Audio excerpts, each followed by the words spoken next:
Hello friends, मेरे YouTube channel में आप सभी का बहुत बहुत स्वागत है। न्यूटन के गति के नियमों से संबंधित संख्यात्मक प्रश्न का ये मेरा 6वां वीडियो है। इससे पहले के 5 वीडियो यदि आपने नहीं देखे हैं तो उनका लिंक मैंने डिस्क्रिप्शन बॉक्स में डाल दिया है। आज का जो सवाल है इस प्रकार से है। चित्र में यदि घिरनियाँ एवं डोरियाँ भारहीन हो तो निकाय के संतुलन में होने के लिए थीटा का मान निकालना है। यहाँ 4 ऑप्शन दिए गए हैं। पहला ऑप्शन है 30 डिग्री, दूसरा ऑप्शन है 45 डिग्री, तीसरा ऑप्शन है 90 डिग्री और चौथा ऑप्शन है 120 डिग्री। तो ये चित्र में बताया गया है कि किस तरह से 3 गुटके डोरियों से बंधे हुए इस प्रकार से लटके हुए हैं और तीनों में से प्रत्येक का द्रव्यमान m है और इस बिंदु पर तीनों डोरियाँ जुड़ी हुई हैं। तो यहाँ पर हम देख सकते हैं कि इस गुटके का भार mg के बराबर होगा और ये mg बराबर भार के बराबर बल इस डोरी में स्थानांतरित करेगा इस बिंदु पर। तो इस दिशा में mg के बराबर बल, mg परिमाण का बल इस दिशा में लगेगा और इस बल को हम लोग F1 से प्रदर्शित कर सकते हैं जिसका परिमाण mg के बराबर होगा।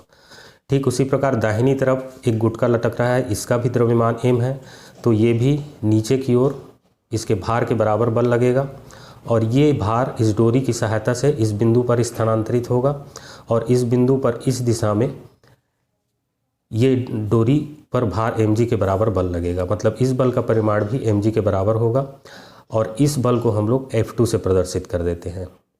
तो यहाँ 2 बल इस बिंदु पर लग रहे हैं। इस दिशा में एक बल लग रहा है, इसका परिमाण भी mg होगा और इस दिशा में बल लग रहा है, उसका परिमाण भी mg होगा। अब ये तीसरा द्रव्यमान भी यहाँ पर लटका हुआ है इस धागे के सहारे। अब इसका द्रव्यमान भी m है तो इसका भार भी mg के बराबर होगा और ये mg भार के बराबर बल इस बिंदु पर आरोपित करेगा। तो इस बिंदु को हम लोग O से प्रदर्शित कर देते हैं। तो अब यहाँ पर देख सकते हैं कि इस बिंदु पर 3 बराबर परिमाण के बल लग रहे हैं। F1 का भी परिमाण mg है, F2 का भी परिमाण mg है और ये नीचे की ओर जो बल लग रहा है उसका भी परिमाण mg के बराबर है। तो जब 3 बल एक ही बिंदु पर एक ही तल पर लग रहे हों और तीनों का परिमाण बराबर हो और उनके संयुक्त प्रभाव में बिंदु संतुलन की अवस्था में हो तो ये एक विशेष स्थिति होती है संतुलन के सिद्धांत में। और इस अवस्था में तीनों में से किन्हीं भी 2 बलों के बीच का कोण 120 डिग्री होता है। अर्थात F1 और F2 के बीच के भी कोण 120 डिग्री होगा, F1 और इस बल के बीच का भी कोण 120 डिग्री होगा ये वाला, और इसके बीच का भी कोण 120 डिग्री होगा। तो यदि ये परिणाम आपको याद है तो इस प्रश्न को हल करने की ज़रूरत नहीं है। इस प्रश्न का सही उत्तर ये चारों ऑप्शन में से ऑप्शन डी होगा। किंतु यदि बलों के संतुलन के सिद्धांत को आपने अच्छे से नहीं पढ़ा और ये विशेष स्थिति आपको ज्ञात ना हो तो उस स्थिति में सदिशों के योग के समांतर चतुर्भुज नियम का उपयोग करके भी हम इसको हल कर सकते हैं। तो इसके लिए हम F1 और F2 का परिणामी बल ज्ञात करेंगे सदिशों के योग के समांतर चतुर्भुज नियम का उपयोग करके।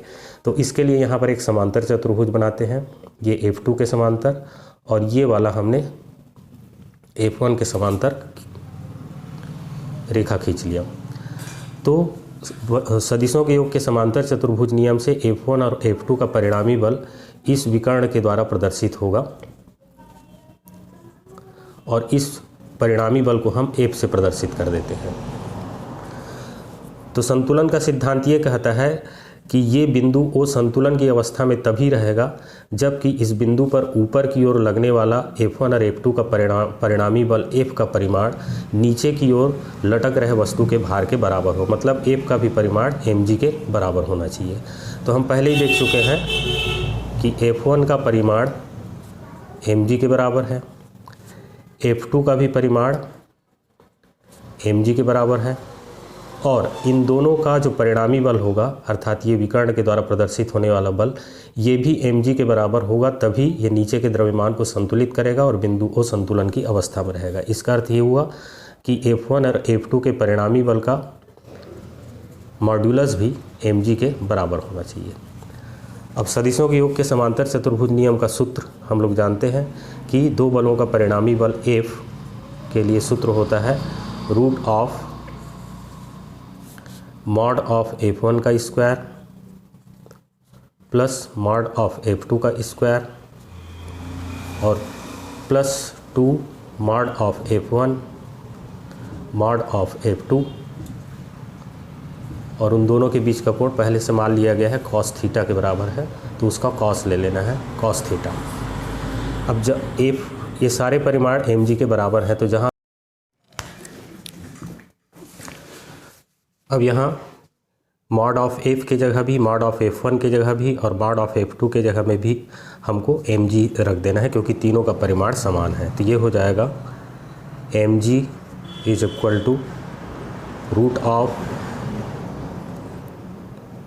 mg whole square plus mg whole square plus यहाँ mg दो बार होगा तो यहाँ भी हो जाएगा mg का होल स्क्वायर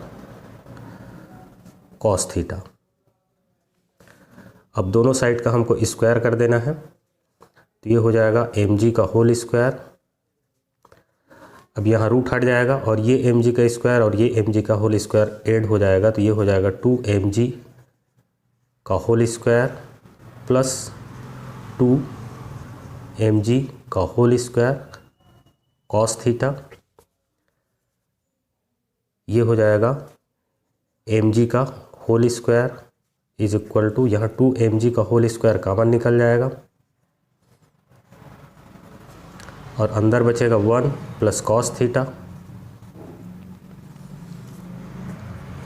अब इसको हम इस तरफ ले आएंगे डिनोमिनेटर में, mg का होल स्क्वायर डिवाइडेड बाई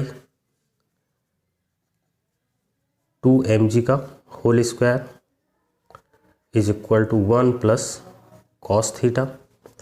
या इसको हम लोग लिख सकते हैं, ये mg का होल स्क्वायर ये mg का होल स्क्वायर कट जाएगा, यहाँ आएगा 1/2 और इसको उल्टा करके लिख देंगे 1 plus cos theta is equal to 1/2। This implies that cos theta is equal to 1/2 minus 1, इस तरफ 1 को ले जाएंगे तो, और ये हो जाएगा cos theta is equal to minus 1/2। और कॉस थीटा का निगेटिव वैल्यू या ऋणात्मक मान सेकेंड क्वाड्रेंट या द्वितीय चतुर्थांश में होता है, और theta is equal to 120 degree पर कॉस थीटा का वैल्यू माइनस 1/2 होता है। तो this implies that cos theta is equal to cos 120 degree, तो थीटा इज इक्वल टू हो जाएगा 120 डिग्री।